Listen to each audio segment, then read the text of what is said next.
E o Internacional que tem um otimismo para ficar com o Vitão no próximo ano. No vídeo de hoje eu quero te falar um pouco mais sobre a permanência do jogador que tem contrato somente até julho no Internacional e depois fica livre no mercado. Quero também te falar sobre o destino de Bruno Mendes, aonde que ele vai jogar em 24. Agora sim, uma informação que vem de fora do Brasil sobre o futuro do jogador após ele inclusive trocar de empresários. Outra situação que eu quero te falar é sobre esse mercado agitado do Inter nesses últimos dias, onde avançou com 3 negociações e ainda pretende avançar em mais 4 para 2024. Eu quero te explicar como é que estão as buscas do Inter nessa janela de transferências, mas antes, roda a vinheta.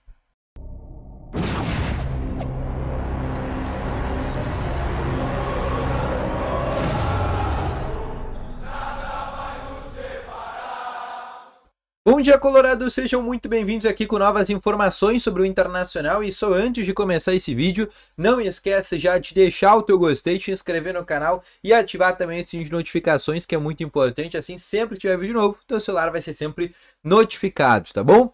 Além disso, também quero te falar que no primeiro link na descrição tem o Ativo Ultra, o melhor estimulante para você que tem uma melhora na performance entre 4 paredes. Uma cápsula dura mais de 4 dias e é para homens de todas as idades. Não perde tempo, clica no primeiro link na descrição e compre agora mesmo o Ativo Ultra com a entrega totalmente sigilosa, tá bom? Vamos começando então aqui com as principais informações sobre o Internacional e eu quero começar aqui falando sobre o destino de Bruno Mendes, já para não ficar enrolando sobre essa situação com vocês. Todo mundo sabe que o Bruno Mendes é um jogador que interessa o Internacional, isso não é segredo para ninguém, é um jogador que se identificou muito no ano de 2021, é um jogador que está agora com o contrato acabando, né? Tá livre no mercado, né? Não tá renovando com o Corinthians, e é um jogador que o Inter tinha interesse, só que esbarrava na pedida do jogador. Como o Bruno Mendes está com o passe dele na mão, ele que vai colocar quanto que ele vale. Então, se tu tiver que colocar, por exemplo, como se fala, Bruno Mendes estava querendo 5 milhões de dólares para ficar com 100% dos direitos econômicos dele. E esse dinheiro vai para ele, Bruno Mendes. Só que esses 5 milhões de dólares, que a gente está falando aí de 25 milhões de reais, seriam diluídos no salário dele, né? Com salários e luvas. Então a gente está falando no contrato que ficaria 700, 800, 850 mil por mês pelo Bruno Mendes. O Inter entende que nesses valores e nesses moldes não tem como avançar nesse tipo de negociação, por mais que seja um jogador ainda de apenas 23 anos. Mas tem clube da Europa que 5 milhões de euros é a mesma coisa que 5 milhões de reais. E é o caso, por exemplo, do Granada, né, que é um time que tem uma moeda de euro e ele não tem problema, por exemplo, de pagar esse tipo de situação. Inclusive, sabe quem é que vai treinar o Granada? Está treinando o Granada? O Alexander Medina, o ex-treinador do Internacional que treinou o Inter em 2022 com o próprio Bruno Mendes, né? Antes do Alexander Medina ser demitido, Bruno Mendes fazia dupla de zaga com o próprio Vitão. E o Alexander Medina pediu a contratação de Bruno Mendes para o Granada. E o Granada está muito próximo de fechar, né? A informação que vem de fora do Brasil, mas que tem um certo selo de confiança, é que o Bruno Mendes está muito perto de ser novo reforço do Granada, a pedido do técnico Alexander Medina, tá bom?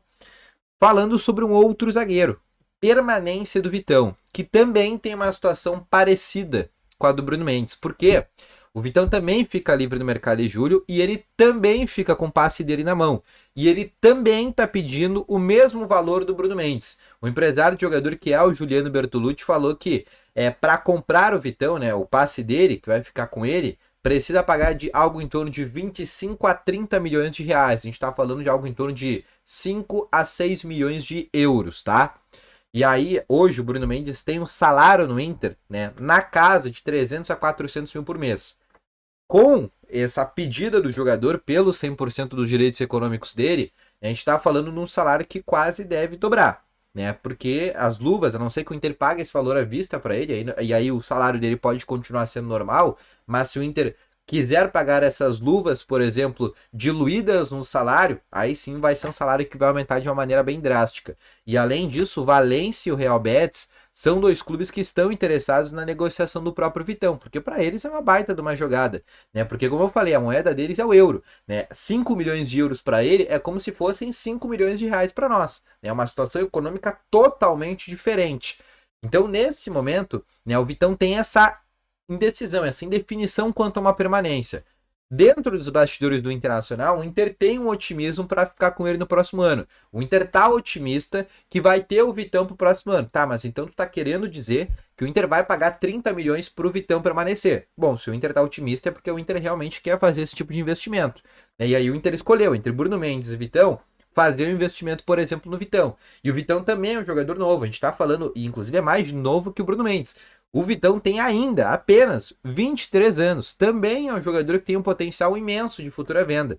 Se o Vitão fizer mais uma boa temporada no Inter, o Inter consegue vender esse jogador por no mínimo 10 milhões de euros. E o Inter vai ter a totalidade do passe dele. A gente está falando de jogador que o Inter vai ter 100% dos direitos econômicos. Ou seja, o Inter vai ter a totalidade em caso de uma venda. E nem precisa vender, por exemplo, toda a porcentagem. Pode guardar, por exemplo, uma venda futura. Mas o Inter segue otimista para que o Vitão fique no Inter. Esses 6 primeiros meses do Vitão, agora em 24, o Inter vai fazer uma nova reavaliação por ele, vai ver como é que vai ser o Campeonato Gaúcho do Vitão, vai ver como é que vai ser o início da Copa do Brasil com o Vitão, como é que vai ser o início da Sul-Americana, como é que vai ser o início do Campeonato Brasileiro com o Vitão, para daí sim definir se vai comprar o jogador ou não em 2024, tá bom? Outra situação que eu quero falar para vocês é exatamente sobre esse reforço. Ontem à tarde eu falei sobre as 3 contratações que o Inter está muito próximo de fechar, que é Jean Lucas, Gabriel Veron e Lucas Alário. Além dessas 3 contratações, o Inter ainda quer mais reforços. O que o Inter quer? O Inter quer um goleiro, porque o Kehler vai sair do Inter e o Rocher vai ser muitas vezes convocado no que vem para a seleção uruguaia. Então o Inter quer trazer um goleiro reserva, mas a nível de titularidade, porque sabe que vai jogar no mínimo 15 jogos ano que vem. Durante 15 jogos, no mínimo, o Rocher vai desfalcar o Inter. Então o Inter precisa ter um goleiro para 24 que atue em 15 jogos. Primeira situação. O Inter quer um lateral esquerdo. A gente está falando do Iago, que é um nome que inclusive tem reunião agora nessa quinta-feira, tá? Com o Augsburg para definir o futuro dele. O Inter também quer um jogador para ser reserva do Ener Valencia. Ah, mas tem o Alário. Sim, o Alário chega para se jogar ao lado do Ener Valencia. O Inter quer um reserva, porque o Luiz Adriano está saindo porque pode estar sendo negociado para o Santos, também tem um interesse até mesmo da Arábia Saudita. Então o Inter quer um centroavante para ser reserva, tá? Outra situação que o Inter quer também, o Inter está avaliando, zagueiros, tá? Por quê? Moledo está saindo do Inter. Além disso, Nico Hernandes vai deixar o Inter em função da vaga de estrangeiro. A gente está falando que o Inter só vai ficar com o Vitão, com o Gabriel Mercado e com o Igor Gomes. 3 zagueiros. Também tem o João Dalla Corte, que é das categorias de base. Mas o Inter quer trazer no mínimo um zagueiro para 2, tá? Então a gente está falando de 2 zagueiros, um lateral esquerdo, um goleiro reserva e um centroavante reserva, para ser reserva quando o Ener Valencia for convocado para a seleção do Equador. 5 reforços, somado a esses 3 reforços, no caso Gabriel Veron, Lucas Alário e também a negociação, por exemplo, com o Jean Lucas. São os reforços que o Inter quer nessa janela de transferências. O Inter vai conseguir todos esses reforços? Não sei, daqui a pouco o Inter consegue 7 desses e o zagueiro fica, por exemplo, a julho. Ou daqui a pouco o Inter consegue 6 desses jogadores e 2 deles ficam para o pré-contrato para vir para julho. Mas o Inter quer resolver a vida dele agora em janeiro. O Inter não vai cometer o mesmo erro, que é fazer a sua janela de transferências, por exemplo, no mês de julho, tá bom? Então, esse foi o vídeo, espero que tenham gostado, deixa o teu gostei, volto logo mais com as informações, grande abraço, valeu, falou e foi!